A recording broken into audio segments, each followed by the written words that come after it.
Hello guys, আসসালামু আলাইকুম। আজকে আবার চলে আসলাম আমার নতুন আরেকটি আজকের ভিডিওটি মূলত আমার ক্যাম্পাস লাইফ নিয়ে। আমরা ক্যাম্পাসে যা যা করি এবং আমাদের চাইনিজ এডুকেশন সিস্টেম কীরকম সে সম্পর্কে কিছু কথা বলবো, এবং আমাদের এখানে কীরকম সুযোগ সুবিধা এবং আমরা কত টাকা স্কলারশিপ পাই এবং চাইনিজ টিচাররা কীরকম হয় সে সম্পর্কে। প্রথমেই আমি আমার টিচারদের সম্পর্কে কিছু কথা বলবো। চাইনিজ টিচাররা খুবই ফ্রেন্ডলি, তারা অনেক মজার এবং তারা আমাদেরকে গাইড করে লাইক প্যারেন্টসদের মতো, মানে একদম ফ্যামিলির মতো, বাবা মায়ের মতো। এবং আমাদের ঠিক বা আমরা যদি কোনো সময় ভুলবশত কোনো ভুল করে থাকি, এর জন্য এমন না যে অনেক কঠোর শাস্তি দিবে বা অন্য কিছু, এরকম না। তারা অনেক ভালো, অনেক ফ্রেন্ডলি এবং তারা মানে এটা না আমাদের কাছে কখনোই তারা কোনো রেসপেক্ট আশা করে না, বাট তাদের ব্যবহার আচার আচরণে এমনিতেই আমরা তাদের প্রতি অনেক রেসপেক্ট করি আর কি। আর চাইনিজ স্টুডেন্ট বলেন, চাইনিজ টিচার বলেন, তারা এমনিতেই অনেক ট্যালেন্টেড হয়ে থাকে। আমাদের যখন ক্লাস টাইমে আমরা ক্লাস করি, টিচাররা কখনো আমরা যদি ফোনও চাপি বা আমরা যদি কোনো কিছু করি, টিচাররা কখনো কোনো একটা জোরে কথা বলবে না, স্টুডেন্টদের একটা বাজেভাবে কোনো কিছু বলবে না। কিন্তু এখানে একটা প্রশ্ন হয় যে আমরা যা তা ক্লাসে যেরকম কথা বলি বা ফোন চাপি বা টিচাররা কিছু বলে না, এর মানে এটা না যে আমাদেরকে সব কিছু থেকে ছাড় দেয়া হয়।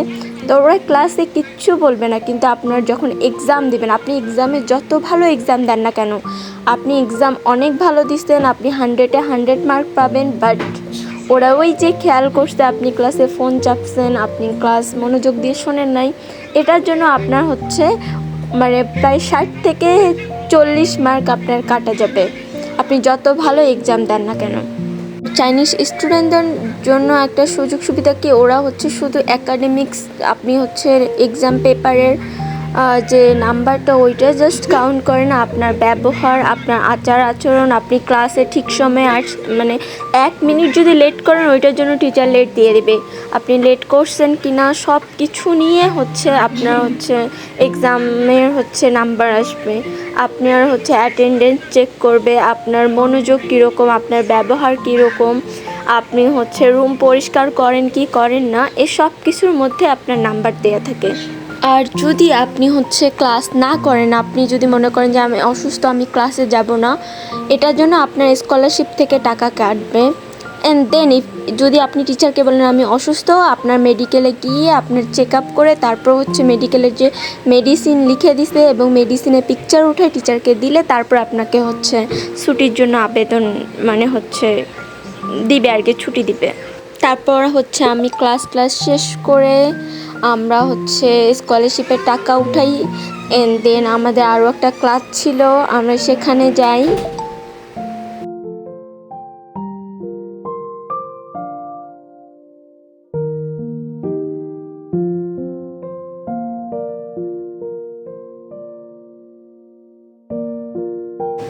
সেখানে গিয়ে আমার কিছু ফটোকপি করার দরকার ছিল, এই জন্য আমরা টিচারের অফিসে যাই, ফটোকপি করি। ফটোকপি করা শেষ হলে তারপরে আমরা আরেকটা ক্লাসে জয়েন করি।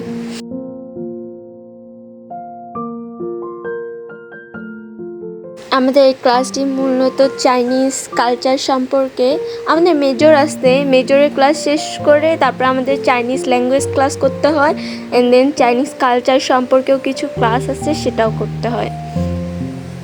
আর আমরা এখন যে প্রভিন্সে আসছি, এই প্রভিন্সে প্রচুর পরিমাণ গরম পড়ে, লাইক বাংলাদেশের মতোই গরম, এখানে বাংলাদেশের মতোই ওয়েদার, গরম পড়ে। এই জন্য আমি আর আমার বেস্ট ফ্রেন্ড আমি ভাবলাম যে চলো আমরা একটা কোনো কফি শপ বা চা স্টলে যাই, গিয়ে কিছু খাই, কোনো একটা ড্রিঙ্কের দরকার ছিল, এই কারণে আমরা এখানে আসি।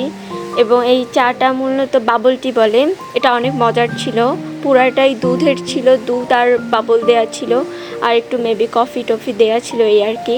টেস্ট অনেক মজার ছিল। শপটা অনেক ছোট, বাট শপটা দেখতে অনেক সুন্দর ছিল, ভিতরটা অনেক ঠান্ডা ছিল আর অনেক সুন্দর ছিল আর কি।